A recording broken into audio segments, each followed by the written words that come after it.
the 6th week of Easter. First reading, a reading from the Acts of the Apostles. The crowd in Philippi joined in the attack on Paul and Silas, and the magistrates had them stripped and ordered them to be beaten with rods. After inflicting many blows on them, they threw them into prison and instructed the jailer to guard them securely. When he received these instructions, he put them in the innermost cell and secured their feet to a stake.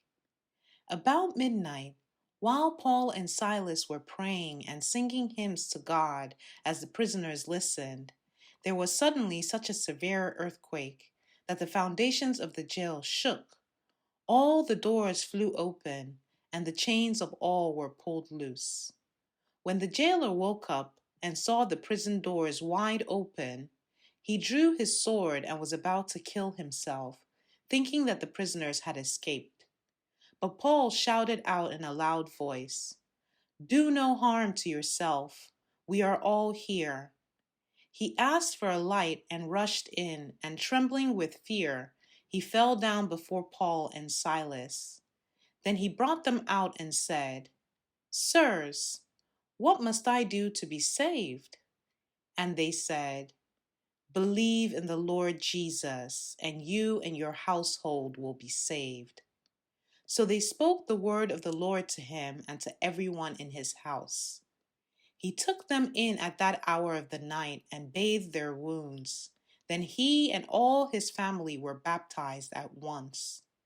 He brought them up into his house and provided a meal, and with his household rejoiced at having come to faith in God.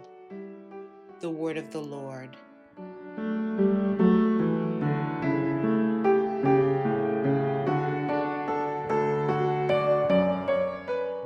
Responsorial Psalm.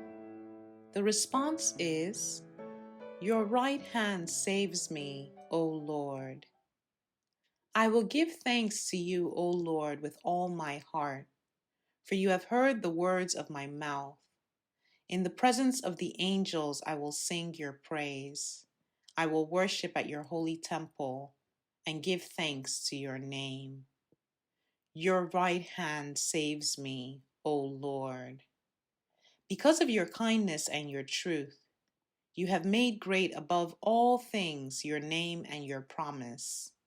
When I called, you answered me. You built up strength within me. Your right hand saves me, O Lord. Your right hand saves me. The Lord will complete what he has done for me. Your kindness, O Lord, endures forever. Forsake not the work of your hands.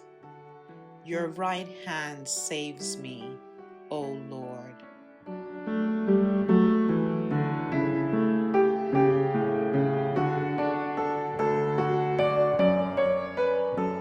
Gospel. A reading from the Holy Gospel according to John. Jesus said to his disciples, "Now I am going to the one who sent me, and not one of you asks me, 'Where are you going?' But because I told you this, grief has filled your hearts. But I tell you the truth. It is better for you that I go. For if I do not go, the advocate will not come to you. But if I go, I will send him to you. And when he comes, he will convict the world in regard to sin and righteousness and condemnation. Sin, because they do not believe in me. Righteousness, because I am going to the Father and you will no longer see me. Condemnation, because the ruler of this world has been condemned. The Gospel of the Lord.